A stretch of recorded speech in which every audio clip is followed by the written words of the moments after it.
আসসালামু আলাইকুম। সুপ্রিয় দর্শক, চলে আসলাম ১১ তারিখের সর্বশেষ আবহাওয়ার বড় আপডেট নিয়ে।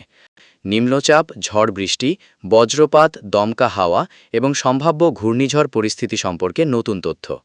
বাংলাদেশ আবহাওয়া অধিদপ্তরের সর্বশেষ ১২০ ঘন্টার পূর্বানুমান অনুযায়ী আগামী ১১ মে দক্ষিণ পশ্চিম বঙ্গোপসাগরে একটি লঘুচাপ সৃষ্টি হওয়ার প্রবল সম্ভাবনা রয়েছে।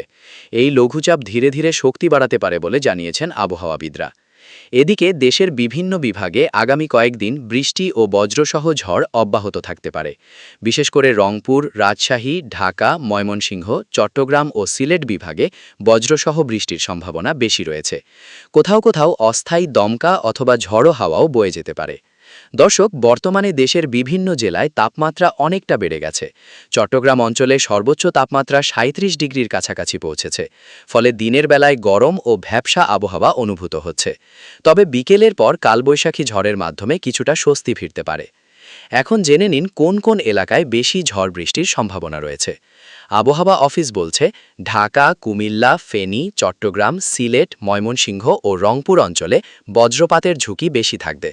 নদীবন্দরগুলোকে সতর্ক থাকতে বলা হয়েছে। বিশেষ করে সন্ধ্যার পর হঠাৎ দমকা হাওয়া শুরু হতে পারে। অন্যদিকে উপকূলীয় এলাকায় সমুদ্র কিছুটা উত্তাল থাকতে পারে। জেলেদের গভীর সাগরে যেতে নিষেধ করা হতে পারে যদি নিম্নচাপটি আরও শক্তিশালী হয়। বর্তমানে আবহাওয়াবিদরা পরিস্থিতি সার্বক্ষণিক পর্যবেক্ষণ করছেন। দর্শক, অনেকেই জানতে চাচ্ছেন, এই নিম্নচাপ কি ঘূর্ণিঝড়ে রূপ নিতে পারে? এখন পর্যন্ত নিশ্চিতভাবে কিছু বলা না গেলেও বঙ্গোপসাগরের পরিবেশ ধীরে ধীরে অনুকূলে যাচ্ছে। যদি সাগরের তাপমাত্রা ও বাতাসের গতি অনুকূলে থাকে তাহলে এটি আরও শক্তিশালী হতে পারে। তবে আতঙ্কিত হওয়ার কিছু নেই, কারণ বাংলাদেশ আবহাওয়া অধিদপ্তর নিয়মিত আপডেট দিচ্ছে।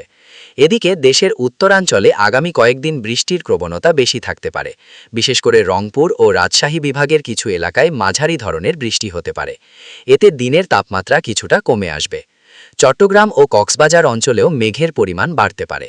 উপকূলীয় এলাকায় মাঝে মাঝে দমকা হাওয়া বয়ে যেতে পারে। রাতের দিকে বজ্রপাতের ঝুঁকি থাকায় সবাইকে সতর্ক থাকার পরামর্শ দেওয়া হয়েছে। এখন দেখে নিন আগামী কয়েকদিনের সম্ভাব্য আবহাওয়া পরিস্থিতি। ১১ মে দেশের বিভিন্ন অঞ্চলে বজ্রসহ বৃষ্টি ও দমকা হাওয়া।